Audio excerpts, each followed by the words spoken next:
Next, from the state capitol, on the day Governor Quinn set for legislative action on a pension reform bill, members of the House and Senate serving on the Pension Reform Conference Committee hear testimony from State Budget Director Jerry Stermer.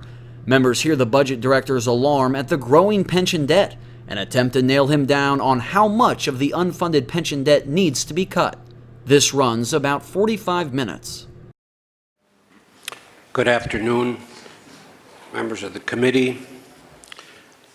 As you remember, I spoke with this conference committee on June 27th, summarizing the urgency of the matter of the work of this committee.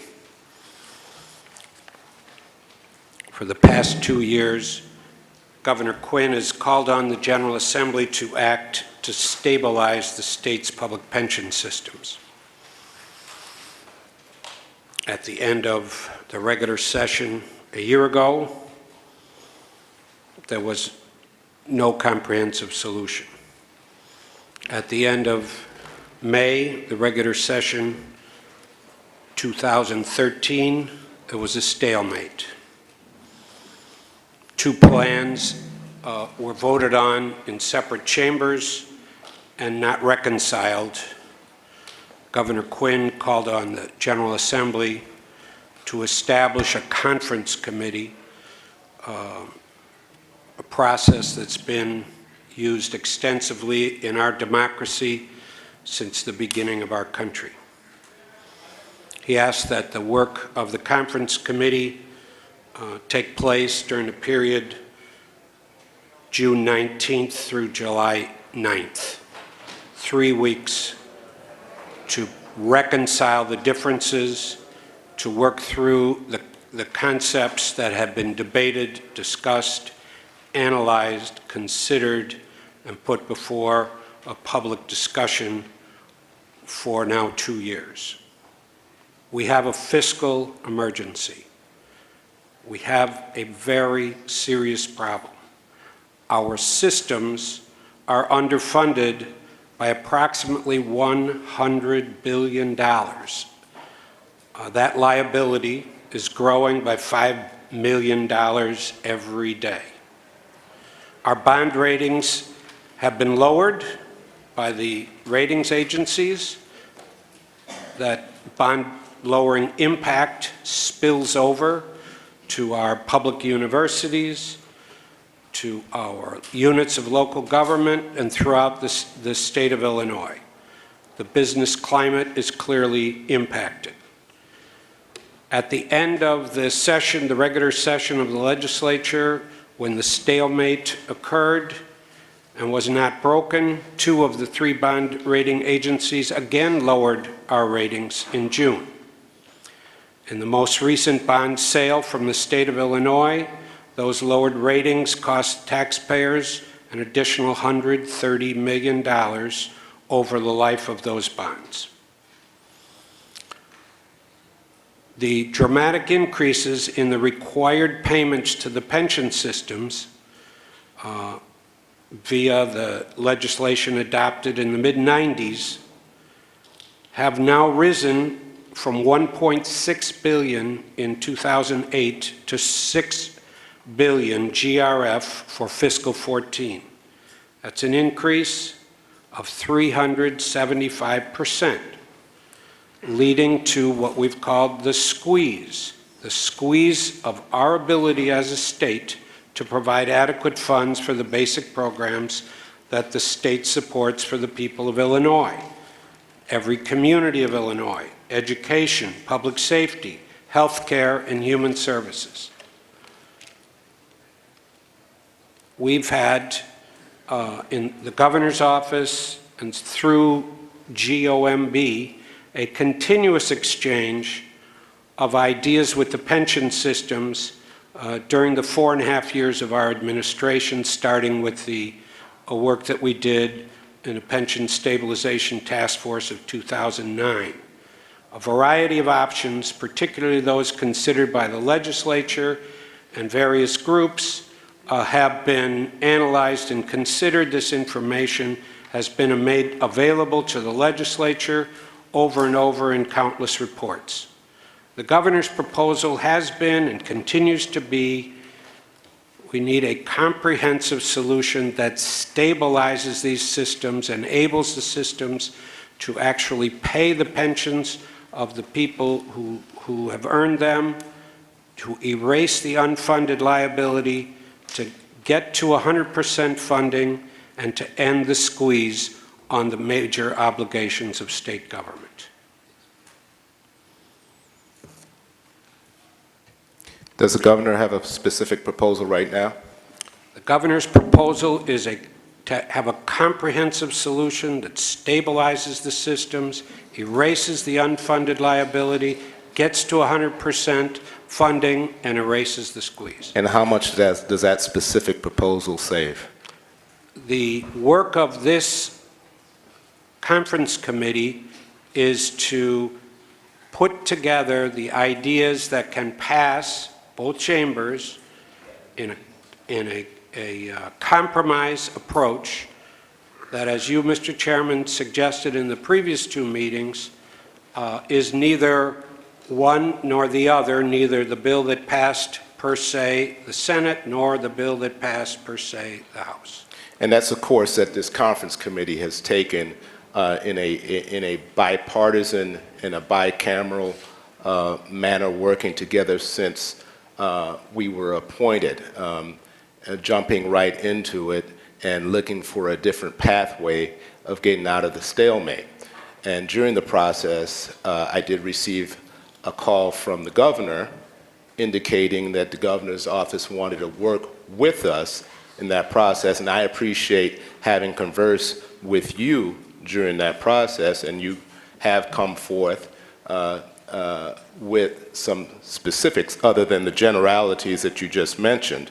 And in our conversations, we acknowledge that whatever specifics we come up with, including specifics that you've offered, that we want those to be actuarially sound, right? That any proposal we come up with, that we have, we make sure that the actuaries get an opportunity to tell us, how much it saves. And I believe, as you found out, and the governor's office in general has found out, that takes time, right? I believe on June 27th, the governor's office made an inquiry of the systems of some items to be scored, and they were told that they wouldn't be able to be scored until, get anything back until July 12th, 3 days beyond the deadline that the governor has set. Am I in error about that? We've been working with the systems, as I mentioned, since the governor took office, and continuously asked them a series of questions, just like we do with all the state agencies. And so we know that there's a lot of data available to this committee and to our office that provides a pathway to get the job done. A lot of data.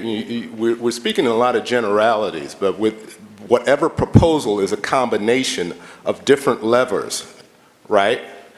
And when you combine those different levers, when scored by actuaries, they give you different numbers. So we can't just say generally out there that there's been a lot of data out there.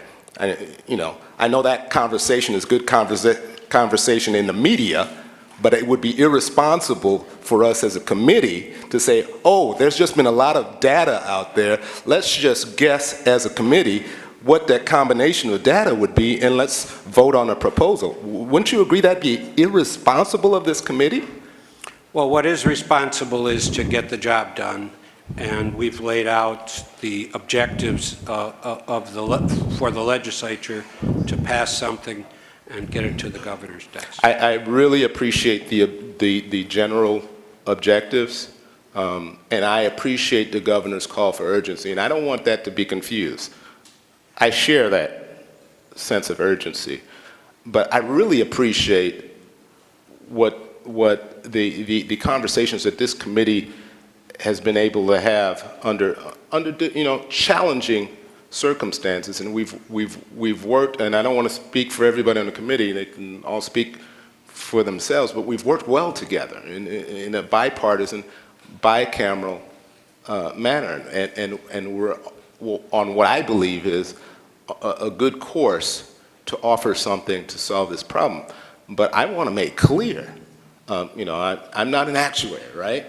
We've been told all along this road, the legislature can't do anything that has not been appropriately scored by actuaries, so we can know precisely, not precisely, but we can know whether the proposal will solve the problem. We've heard that a lot. And it's good to have these generalities, but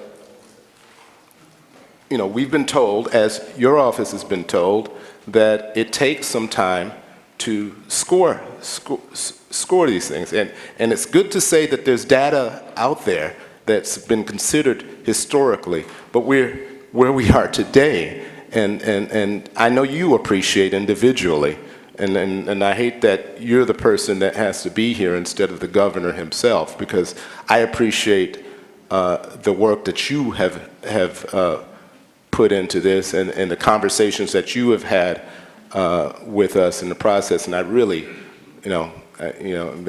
feel a bit of discomfort that I'm sitting across this table from you, because I think you've been very cooperative in this process. But I think it's important for all to fully understand what it takes to solve this problem, and to really cast the politics aside and allow this conference committee to do the work, because we have started, I believe, on a good course, and we do share the governor's sense of urgency and the sense of urgency of the people of the state of Illinois in general.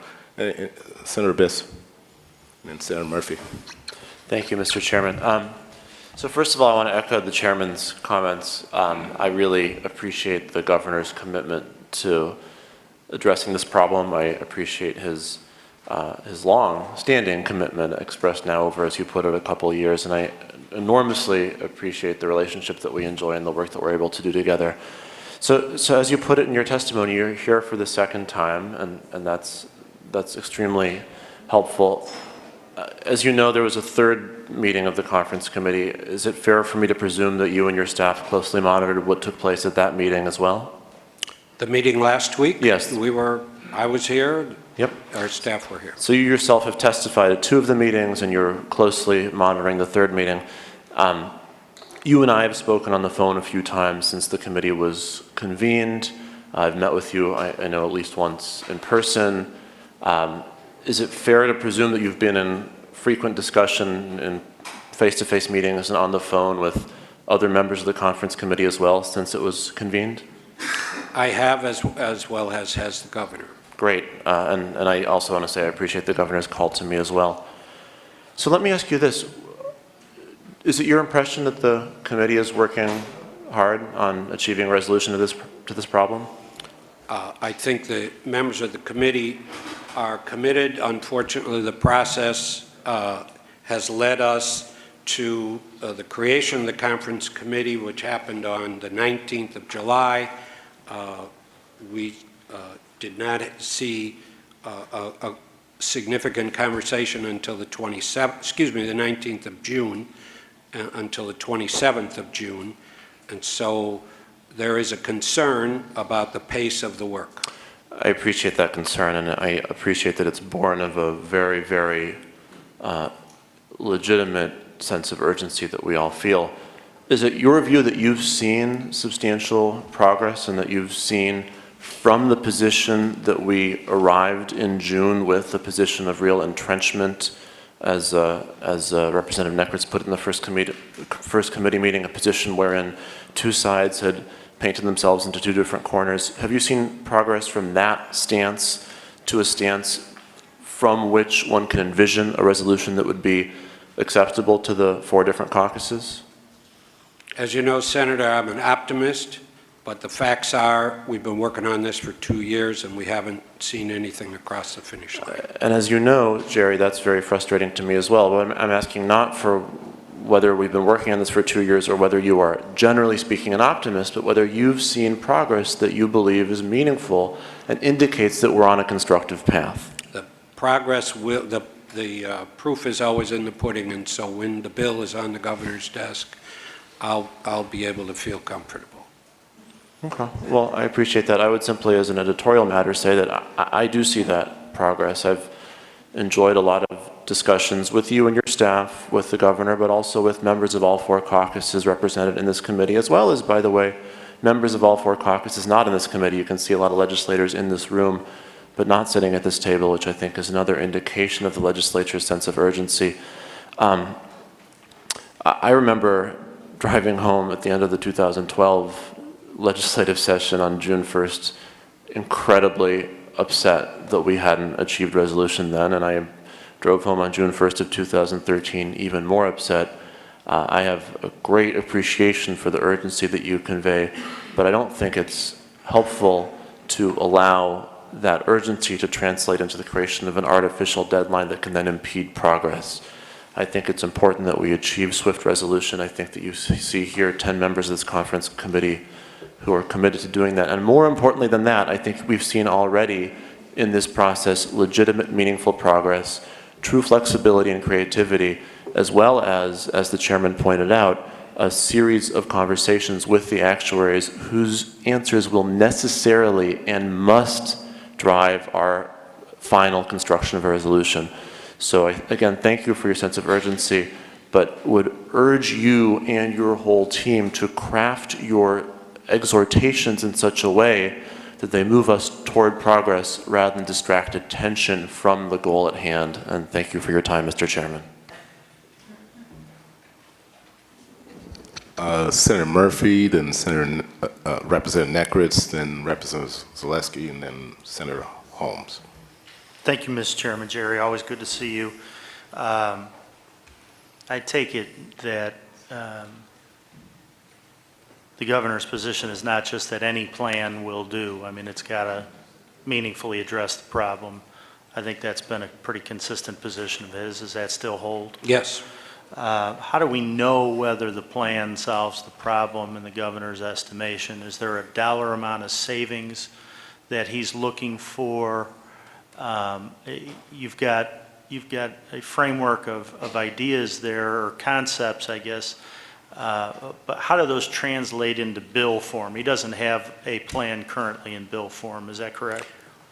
As I mentioned, comprehensive, stabilize the system so that the beneficiaries can expect the pension checks that are owed them, erase the unfunded liability, getting to 100%, and end the squeeze. Well, and I echo the appreciation for the sense of urgency out of the governor's office on this at this time. And Senator Raoul touched on this, and I just want to make clear, the governor does not currently have a plan out there with a known savings amount. Isn't that correct? I'd be happy to share this again. A comprehensive plan, stabilize the system, erase the unfunded liability, get to 100%, and end the squeeze. I've got this, I'm having this flashback to Saturday Night Live with Vice President George H.W. Bush clinging to the 1,000 points of light and being told he had 30 seconds left. Because obviously if we're going to achieve those things, you have to have specific details put into a bill. And Senate Bill 1, and not to go back to things that didn't work, but Senate Bill 1 had an estimated about $190 billion in savings. Senate Bill 2404, somewhere about $45 to $50 billion. Does the governor have a number that he thinks he needs to see the bill save to achieve that goal that you have so eloquently repeated? As I mentioned earlier, that's the nature of a conference committee, to reconcile differences. Okay, and to find out those types of numbers? To reconcile those differences. Can we reconcile those differences without knowing those numbers? As I mentioned earlier, There's a lot of information available to your staffs, to all the members of the legislature, and this has been available for quite some time. Now, when you say this, what's been available for? A variety of analyses of the various proposals that have been put out there by the legislature. But not all of it has been out there because the governor himself has requested plans be scored. I think Senator Raul said just June 27th or June 26th, requests were made from the governor's office at that time to the systems to score plans, which assumes that there are some figures out there some figures that aren't out there yet. And those may be things that we're trying to get information on too. Is that accurate? We've asked the systems for the whole 4 years that we've been in office to look at data that they have that can be made available. Was there in fact a request to systems on pensions on June 26th or June 27th for routinely, we updated have information? asked, GOMB has asked the actuaries of the systems to share their analysis with us Including on June 26th or June 27th? over these 4 years. How about on June 26th or June 27th? Over these 4 years, we have asked a variety of times. When is the last time you, at the governor's office, asked the systems for updated information? We've been in to score? discussions with the systems almost on a daily basis.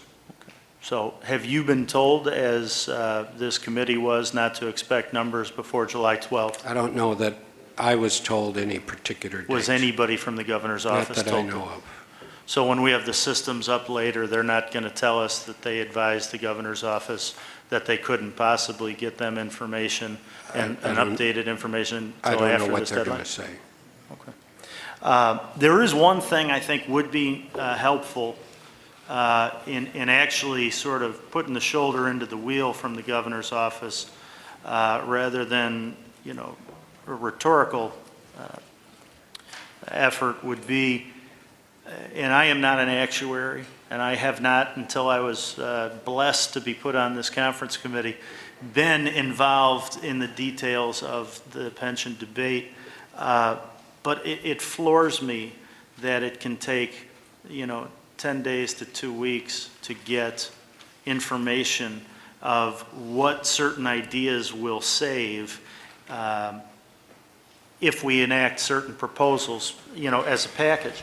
And I know that, the governor is a very powerful position and actually appoints the boards of our pension systems.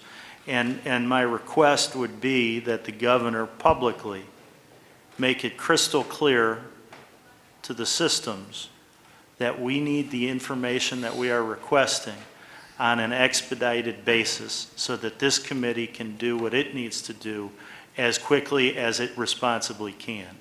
If we could get that, because having to wait till Friday or into next week or whenever we're going to be told we're going to get this information simply doesn't cut it when you're talking about $5 million a day that we are waiting. So is that the type of help we could count on the governor to provide? I'll share that thought with him. Appreciate it. Thanks, Jerry. Representative Nichols. Thank you, Mr. Chair. I find this to be a completely fascinating discussion.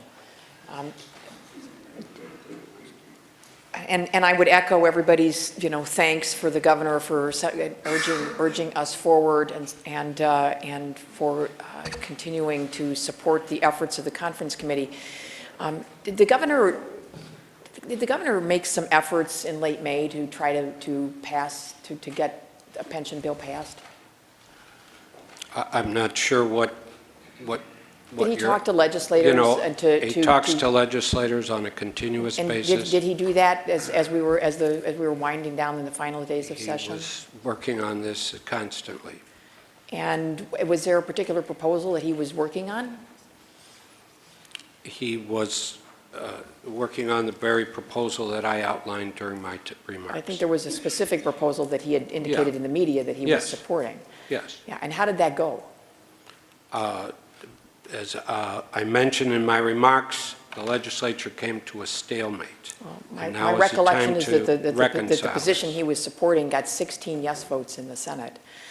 When I don't say that because I relished that outcome, but I think it demonstrates the challenge that we face as a conference committee of coming together and finding consensus around a position. And I believe that we have made very significant progress in doing that.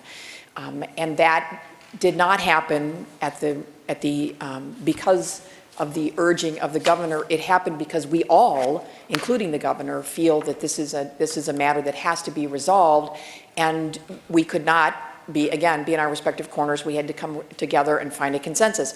We have diligently done that, and now we are trying to get some numbers surrounding that. And I think that to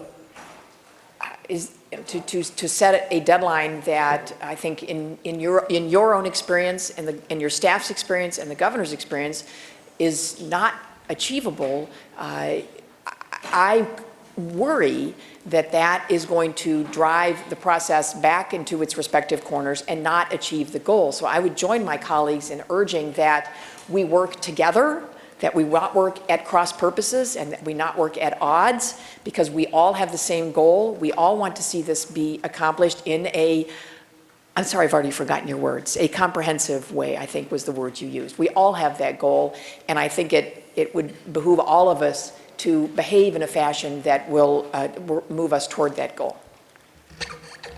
Representative Zaleski. So, Jerry, I mean, it's pretty obvious to you, hopefully by now, that we're not going to reach a bill by tomorrow. And the governor has said, he's been quoted as saying there's going to be quote-unquote consequences. Are you prepared to tell the committee so we can report back to our caucuses what those consequences will be? As I mentioned on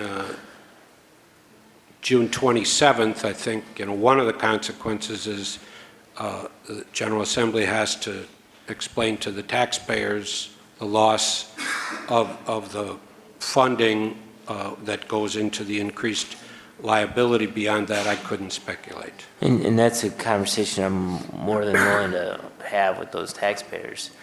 But I think what hopefully you're taking away from this is the General Assembly isn't the enemy here, and this conference committee isn't the enemy, and we're quickly approaching a time when we're one of the few shots left to get this done in a way before a crisis occurs. And it's important for the process and for us to work constructively and not for us to be demonized simply because we couldn't meet a deadline that was put forth in relation to another bill. So again, I appreciate you coming today too. I think you're taking a lot of arrows for unreasonably given your work on this issue, but I hope you can take these messages back to the governor. Senator Holmes. Thank you. And I'm going to start out, first of all, Jerry, and say thank you very much for attending. I appreciate that. And I do want to sort of echo my colleagues in this matter. From being somebody who was a chief co-sponsor of Senate Bill 2404 and put in months of work coming up with a bill that was agreed on with the employees that were going to be impacted with that, I was very disappointed that bill was not called in the House. Be that as it may, Senate Bill 1 was called in the Senate, where it received 16 votes. Obviously, we have some very different opinions, both sides of the aisle, both chambers. This committee was called to address those. And I understand that there's a sense of urgency. I think we all felt that. I think all of us felt that when we left on May 31st without having passed a bill. Be that as it may, we have been working diligently on this. And I will say that it's been really a great experience for somebody, like I said, I was very set on 2404. To then sit in a small committee with Representative Neckritz, who obviously had her own idea of what the pension bill should be, and be able to sit down and say, what can we do to come to a consensus to work out something that will pass both chambers? But in order to do that, it's not just saying, we have data. we can put that data together. We cannot put that data together like that. And being involved in this process, I know when we sat there and we said, well, what happens if we change the 3% compounding COLA to a 3%? What does that change? You need the actuaries to give you that data. Then to turn around and say, well, what's the difference if we add in, say, a 2-year freeze on that? Those are numbers that we can't pull out separately. You need to get that from the actuaries. So any combination of solutions that we come up with between your bill, my bill, and the various other proposals, we just heard another one out there, it does take time to get that from the actuaries. And it's my understanding that the governor has also requested information. We can't just pull that out and say, well, we have plenty of data, why can't we figure out those numbers? I don't think that's the way we want to do this. I think we want it to be actuarially sound. Yep. What is that number? Give us that guideline so that we don't come up with a number and then have the governor say, well, that wasn't enough. That wasn't what I was looking for. I would love to have him sitting here to answer those questions. So I think my question is, where is the governor? As you know, the governor's been on this for 2 years. He called each of you as you got appointed. He appreciates your willingness to serve. This is a legislative conference committee. This is a legislative conference committee. When you were appointed, he made sure that I would be at the ready 24/7, any member of the committee, to work with you. And I'm available to you 24/7. Okay, I think I'm just looking for a little more of a definition when we're talking about a comprehensive solution, about what particulars make up that comprehensive solution. Because I think both chambers felt like they had a comprehensive solution, which unfortunately did not pass. So, thank you. Senator Brady. Thank you, Mr. Chairman. Jerry, let me echo my appreciation for your efforts here and what you've tried to do. But a couple questions and a couple comments. I don't know that I've ever witnessed a more difficult decision for the members of the General Assembly or challenge for the members of the General Assembly to take on is this. You, I'm sure, would agree with that in a lot of ways. And this is a tough issue for all of us. We know all too well that the people that will consider themselves and might be adversely affected by the reforms that we put in place are the very people who work for our state and who have paid every dollar they've been asked to pay into the system. But we also know that it is unsustainable, that there is no way to live up to the obligations without some reforms. And to echo Senator Holmes, with all due respect to your efforts as the budget director, and I appreciate your efforts, I do hope you'll send a message back to the governor that he's going to have to be involved in this process, that this isn't going to come easy. I do believe, in all of my involvement over the last couple of years, and I may have been the first one crying about the need for pension reform 10 years ago, that we have come as close in a bipartisan, bicameral way amongst ourselves of getting toward a solution. And I talked to you about that earlier today. And I want to echo that we don't need to do anything to detract our ability to get to that point. But when you run across difficult issues like this, it's one thing for this committee to come up with a solution that it can recommend to the General Assembly. But it's another thing to get a majority of votes. And frankly, I'm not sure we can do that without the governor giving us a bogey. As difficult as this vote is going to be, people are going to want to know that there's enough savings in the mind of the governor that he will sign the legislation and not veto it. And therefore, I think it's imperative that you and the governor, who've had all the discussions with the bond houses, which drives this decision much, can tell us what is enough. and what is too much. As you and I have discussed, months ago, you informed me that the governor was behind Senator Colleton's Senate Bill 1. Less than, at that point in time, $40 billion in savings. Recently, the governor says we need $190 billion in savings. We cannot operate in those broad terms, and frankly, I think pass a resolution of reforms that we know are going to pass the General Assembly without a commitment that we're within the framework of what the governor will sign. It's one thing to throw out generalities, but it comes down to the buck stops here.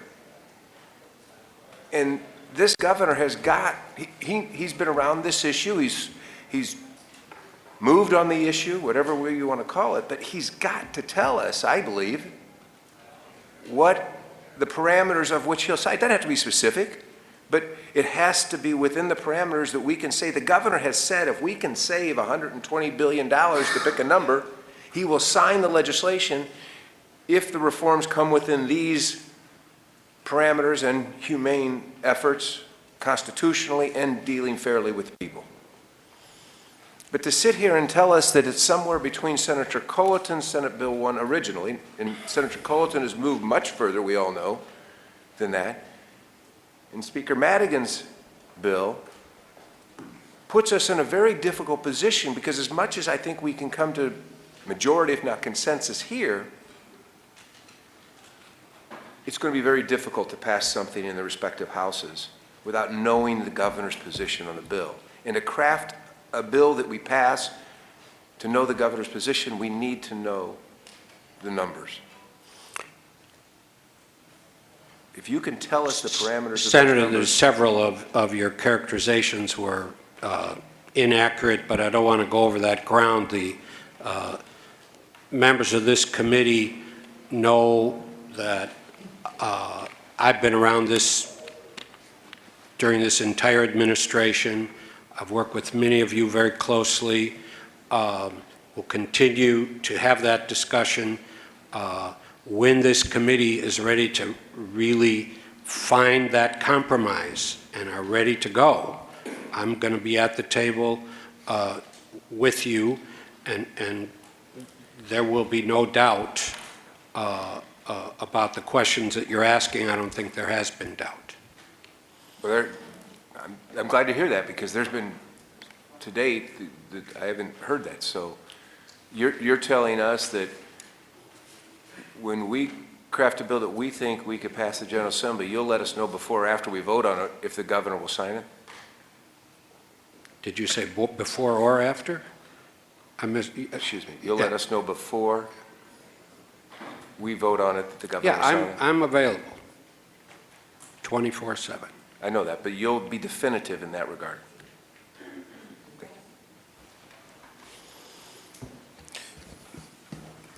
Jerry, I appreciate your statement that you're available 24/7, and I appreciate the difficult circumstance that you individually are in, and I feel for you individually in that circumstance that you've been put in, and it's unfortunate. If I could, Senator, I think what's unfortunate is that for 7 decades, this issue has not been addressed in the way that it should have been addressed, and who's really who we ought to be concerned about are the 750,000 people whose systems are not stable, and the 13 million people in Illinois whose services are being squeezed. And all of us are in the other position that we personally have an assignment here.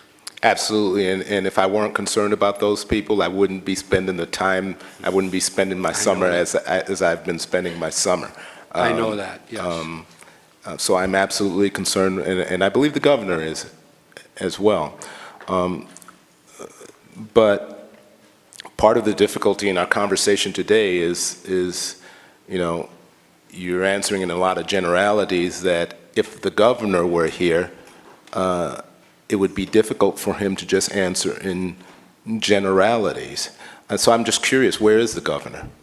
What is more important for him today? He was invited to be here. In your letter, Senator, you invited the governor or his designee, and I accepted. All right, so I assume, my letter was to him, so I assume he declined. No, he sent his designee as you requested. No, I requested him or his designee, so it gave him a choice, right? I wasn't making a choice for him. So he made a choice to send you instead of coming himself. Yeah, this is a legislative committee. The administration works with the legislature, and we are here for you 24/7. It is expected that a governor would work with the legislature, right? You know, wouldn't just sit back and always wait for the legislature to just, you know, the governor comes to Springfield during the course of the legislature, right? He doesn't wait until June 1st, right, to engage the legislature. So just as he came up with this idea, which is, I think, is a really good idea, and I commend the governor for coming up with the idea of the conference committee. But when he did so, he realized that it was a challenging task because the legislature was at a stalemate, right? And it takes work to break from that and to chart a new path that is different from what has ended us up against a wall. And I think this committee and every member on it has committed themselves to that work. And you know, for it to be characterized as other than that, you know, on behalf of the committee members, is not appreciated because it does not help the work of the committee. And it hurts the work of the committee when the governor, as he personally told me, he wants to work with the committee, and then his representatives are publicly saying the committee, in essence, is not working at a good enough pace. Well, if I'm governor and the committee is not working at a good enough pace, I'm working with that committee every day, and if I get an invitation to be at the table of the committee, I'm not sending a designee, I'll be here myself. And it's frustrating, I like the governor, I've supported the governor. It's frustrating to have the finger pointed at a committee that's been working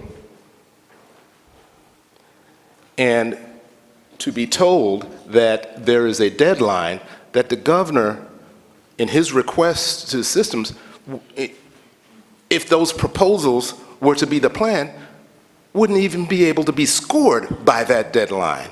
So it's not just an arbitrary deadline, it's a deadline that sets a false goal,